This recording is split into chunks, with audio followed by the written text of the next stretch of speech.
I don't know if you want to hear all of this, but I'll get into it because I want to show you this. Let's do it. I'm making. Let's get into it. So like the Burl I started reading about like Burl veneer and like Wikipedia and like reading about how people describe it. And there was a line within the description that was like, it's the consequence of damage. And I was like, the consequence of damage, like what does that mean? So I Google that, and that leads me to like reading about like contract law and like different like, damage in the sense of like, in a legal like framework. So it started, I like started a lawsuit? reading, yeah, exactly. Okay. So like the consequence Damages. of damages. Yep. And so I started reading about like some of the history of that and how that came to be. And one of the first sort of situations or like cases that solidified this in legal like precedents, was this case where this company contracted another company to make a crankshaft for their motor that had broken, and that other company didn't come through with their crankshaft, so they weren't able to operate and lost a bunch of money because they weren't, because they didn't come through. So I started thinking about, and then that is like an interesting idea that you would still be liable for, your what you do or don't do has consequence. That there is like a kind of like, even if it's unintended, even if you don't know what you're doing, good or bad, sometimes the things that you do, like this Burl tree didn't know that the thing that it was doing actually potentially then is great, is good, is beautiful maybe, or whatever, not good or great, but just like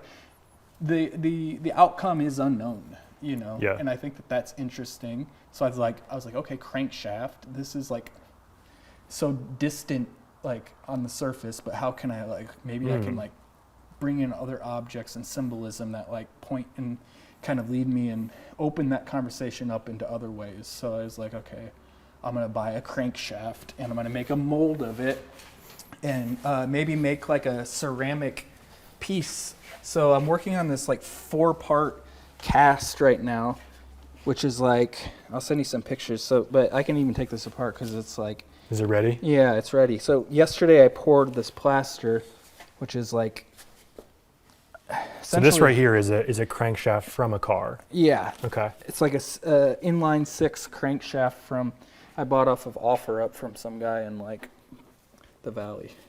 He was like, "Oh, you rebuilding an engine?" I was like, not quite. No. I'm like, I'm making an artwork. He's like, oh, okay, cool. $50. Is that the end of the questioning? Yeah. So anyways, you can kind of see some of this thing. So like in pulling this stuff off, essentially what I do is I think about this object in quarters.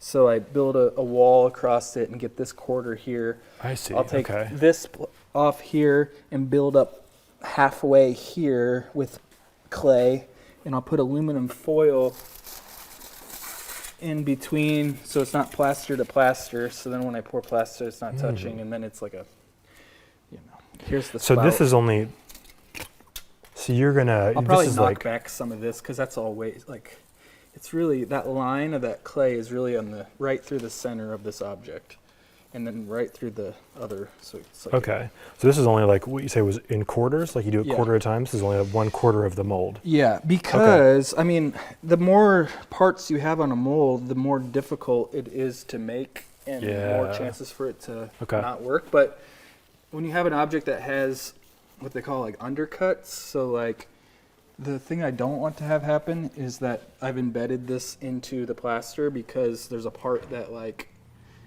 is going in, I won't be able to pull it out. So you have to look at an object like from the perspective of like how, like this. And now I'm giving like art, a little sculpture lesson, but like this I could do a 2-part cast of because I can draw a line, right here all the way around the thing.